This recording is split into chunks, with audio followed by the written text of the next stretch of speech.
paraît évident que cette volonté d'en finir avec la question tchétchène relève quelque part du génocide. Je sais que le mot est difficile à utiliser, mais il y a en tout cas des éléments de volonté génocidaire évidents dans cette guerre. Ce n'est pas une révolution autodestructrice, c'est vraiment la volonté d'éléments extérieurs à un peuple d'en finir avec ce peuple.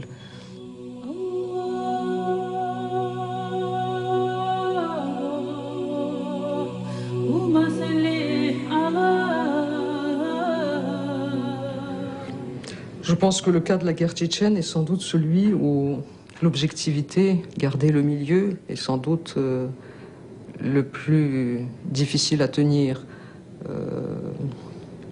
Moins parce que la mort et la souffrance sont jamais objectifs, mais plus à cause du poids de la manipulation, de la désinformation dans cette guerre, qui, je crois, surpasse tout ce qui a été vu ailleurs. Moi, je sais, tous les gens qui ont été en Tchétchénie ou qui se sont un peu occupés de cette région connaissent les tortures systématiques et massives qui sont le fait des Russes contre les Tchétchènes. Il n'y a jamais, bien sûr, de documents pouvant le prouver. Toutes ces choses que les journalistes ont vues, qui sont écrits, pour lesquelles il n'y a aucune trace visuelle, c'est très difficile d'opposer ça à la façon dont les Russes usent en fait des moyens de propagande modernes. On a toujours en permanence l'impression d'être à 10 000 lieues en deçà de la réalité, en deçà des choses qu'on peut transmettre. Et on se sent responsable en fait de ne pas arriver à briser cette espèce de conspiration du silence en fait qui arrange aussi bien les gouvernants occidentaux et bien sûr d'autant plus le Kremlin.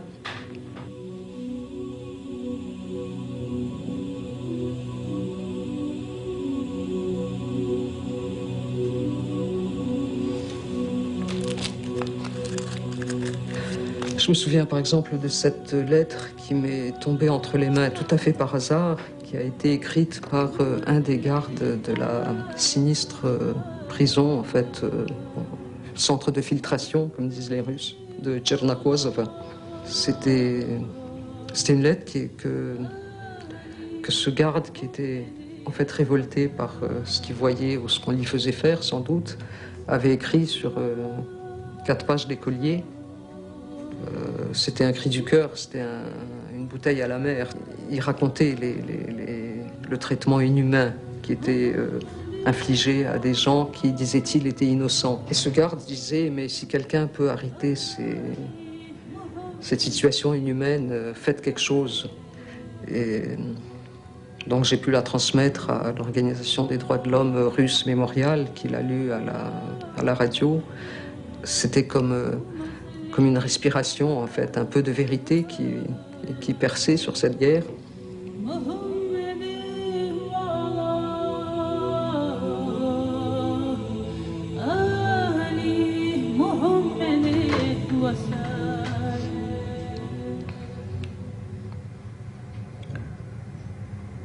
Couvrir cette guerre, c'est bien sûr à la fois une frustration, une déception permanente. Chaque fois que je repars en Tchétchénie ou dans la région, c'est toujours en traînant les pieds avec un sentiment de lourdeur épouvantable. Mais ne pas y aller vous met dans un état encore pire. C'est-à-dire que cet état, cette envie de ne pas y aller, de ne pas s'engager, en fait, ça passe une fois qu'on est sur place. Quand on se trouve au milieu des Tchétchènes qui, eux, de toute façon, n'ont pas le loisir de se demander est-ce qu'ils peuvent continuer ou pas continuer, on se dit que vraiment nos problèmes de journalistes qui n'arrivent pas vraiment à écrire et à présenter les choses comme elles sont vraiment très secondaires. Et on repart de là, sachant que l'inéluctable va encore continuer, qu'il va y avoir encore des bombardements, qu'il va y avoir que toute cette histoire insoutenable va se poursuivre. These are the bombed-out ruins of Grozny, the capital of Chechnya.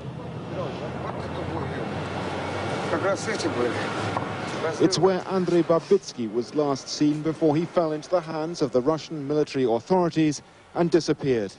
A reporter for the US-sponsored Radio Liberty, he'd become a thorn in Moscow's side.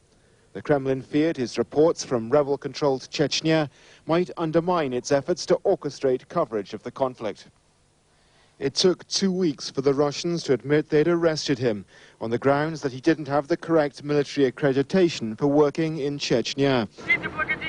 It's a growing view. At a demonstration in Moscow organized by some of Russia's leading journalists, hundreds demanded that the government bring Mr. Babitsky home.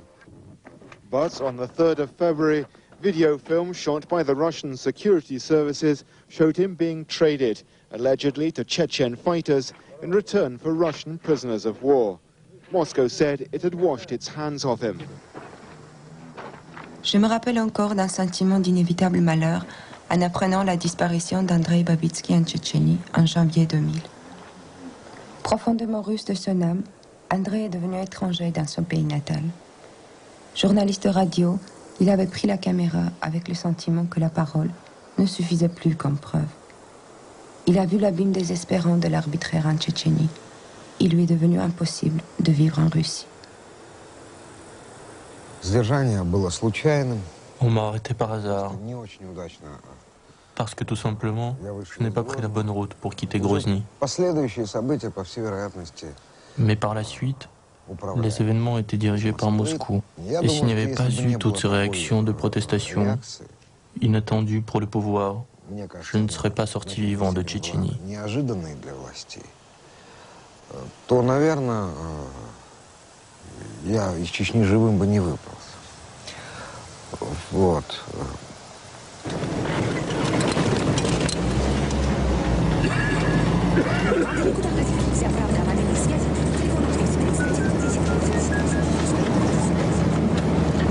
Собственно, это была первая война. Pour moi, c'était la première guerre d'un tel niveau de cruauté, Уровня ожесточенности, d'une telle ampleur. масштабов, с которой я столкнулся. Je voyais toute une ville rasée, Это было такое очень личное ощущение, что, в общем, un nombre inouï de civils massacrés. в стране, в которой я живу, Tout ça dans le pays où je vivais. разрушили целый город, убили огромное количество людей. Je voulais savoir qui était responsable. Я очень хотел для себя определить ответственность в том, что происходило. Ну вот, по всей вероятности, не та Où война. sont les responsables de tant de morts? Où sont les responsables de cette violence instaurée comme norme? На вопрос. Finalement, aucune des deux guerres ne m'a apporté de réponse. Стала нормой жизни, и тем более новая война.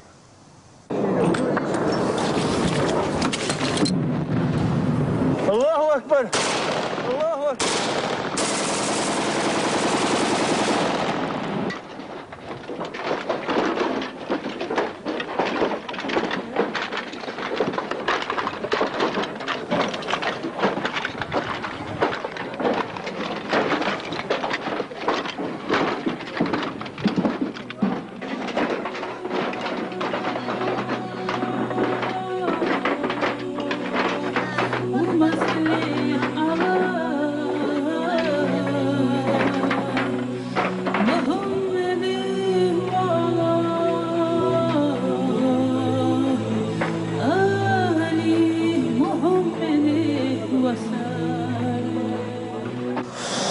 Ну, здесь, по-моему, тоже нет ничего сложного. Ну, представьте себе, город Грозный. Imaginez la ville de Grozny,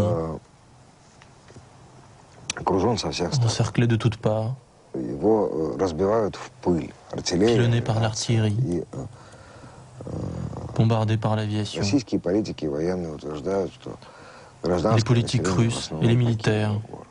affirmaient que les Но civils для avaient меня это quitté была la ville. очевидная неправда, для того, чтобы J'étais persuadé que аргументировать, c'était un mensonge. чтобы, Et pour le что это prouver, неправда. Нужно быть там. il me fallait être sur place. Пройти туда нормальным способом проехать. Il était impossible d'y arriver par la route.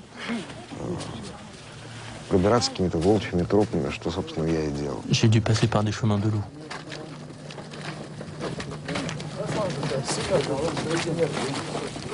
Значит, в целях безопасности журналисты, значит, будут держаться вместе, и они будут в конце строя. В конце строя, в целях безопасности. Впереди будут идти разведчики и проводники. Алейкум биль-му'минина хауфун рахимун фаин таваллау فقل لا إله إلا هو عليه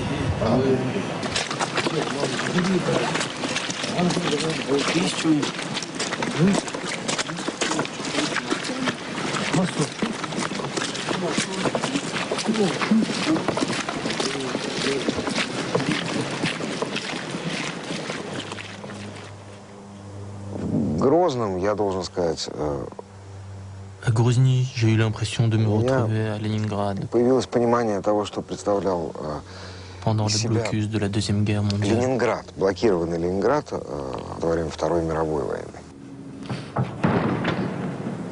Никто ничего не понимал.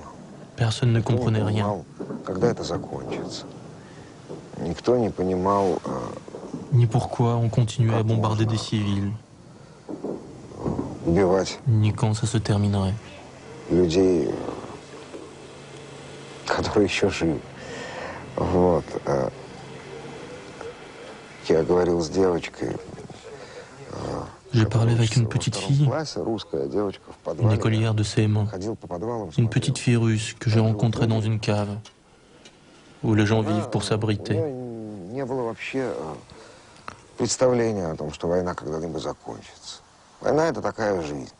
Elle n'avait pas idée que la guerre pouvait se terminer. Ну, я думаю, что она вполне могла Pour elle, предполагать la guerre, c'était la vie normale. детским существом, что это такая жизнь на всю жизнь.